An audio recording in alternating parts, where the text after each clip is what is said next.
Kalama TV bakadamba bangi abatugamba nti amasimu gaabwe bwe bajja e Saudi baba yakatuuka wiiki esooka agenda okulaba nga kuliko omuntu amukubira. Agenda okulaba nga waliwo omuntu amuweereza bu vidiyo obw'ekiseego.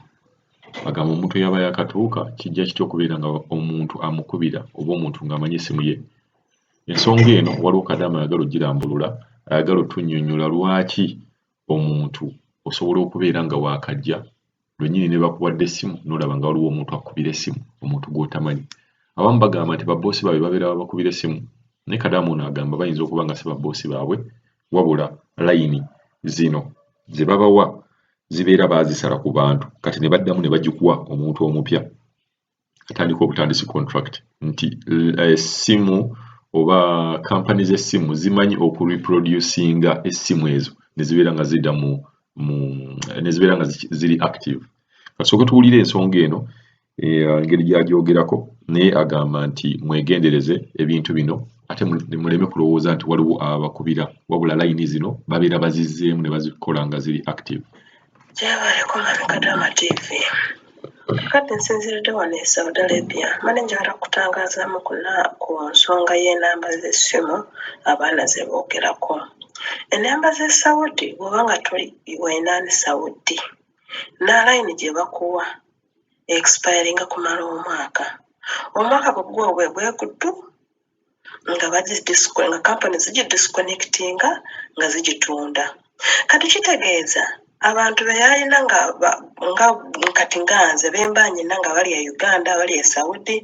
nga bamanyi ennamba yange, bajja kusigala nga bagikuba nga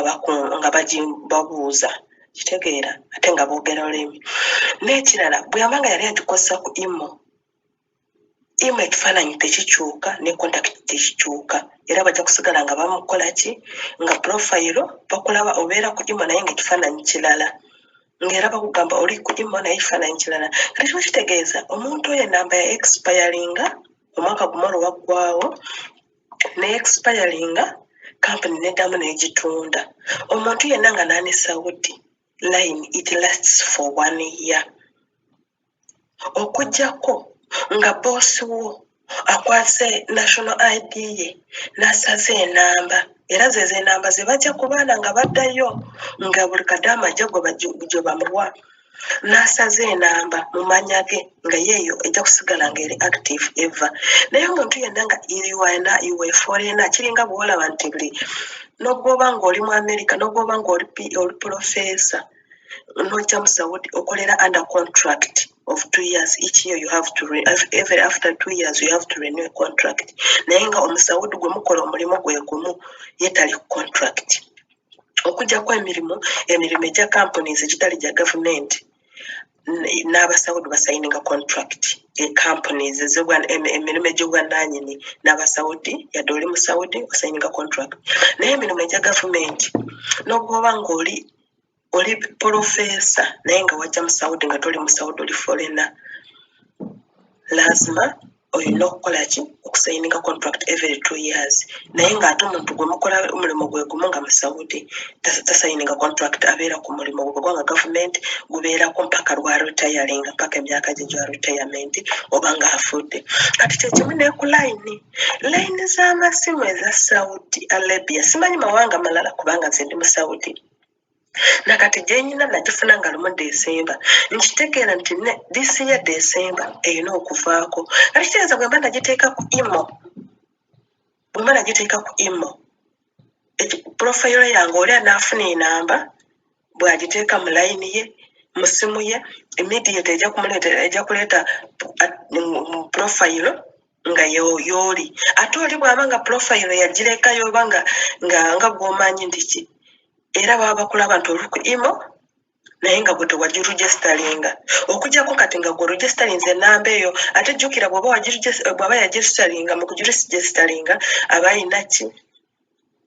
ayina okukyusa nga bw'omanyi bwe bakusaba ebya WhatsApp ne bakusindikira message. Ofuna n'okyusa old number n'oteekamu new number. Kati naawe bw'oba ofunye layini eyo, ky'olina okukola ogenda ku imo ng'ofunye line naye still abantu abamukontakita bamuyina mu phone book bali boogera naye bajja kusigala bakukubira kubanga nga bakubuuza nze nalina mukwano gwange abaethiopia bwe bali bamukubira nange ng'amugamba nti nkulaba ku email kusindikira message toziddamu tegeera kumbe onanyini simu line baji disconnectinga ono n'agigula kati ate olwagigula teyatwala obudde nta registering ku imo ajeyo profile eri nedda ye yali takozesa imo naye ng'abalala bamulaba ku imo olwokuba nti oli eyagina yali ku imo kati nga bwolaba enamba eno yange gyenkozesa abagiina teri ku imo kubanga nze natambula na line nga nyaza Uganda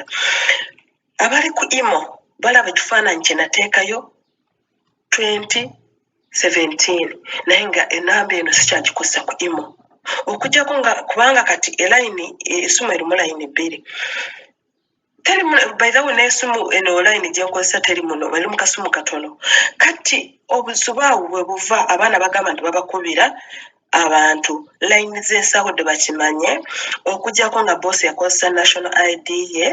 n'agula naye bw'agula ng'akozesa national id yo gye bakukozesa ikama eba egenda kugwako after 1 year bw'ogula eyoku street ejja kugwako after 1 year okujjako ne bosi wo bwakuyamba mu kuregisteringa line n'agisaba nga ya contract naye most of the time amala agagenda ne bagula it is 1 year ekyo bakimanye nti gwegwako bweti bagidisconnectinga negenda wa muntu mulala kati ekiseera ekisinga babagulira line ezaali z'abantu balala kati olwedde oli abagiina mu contacts ze ng'alina okukubira naye ng'akuba ng'amanyi nti akubira muntu mulala ng'onobanga nga togikosa ku imo ng'oli yali agikosa ku imo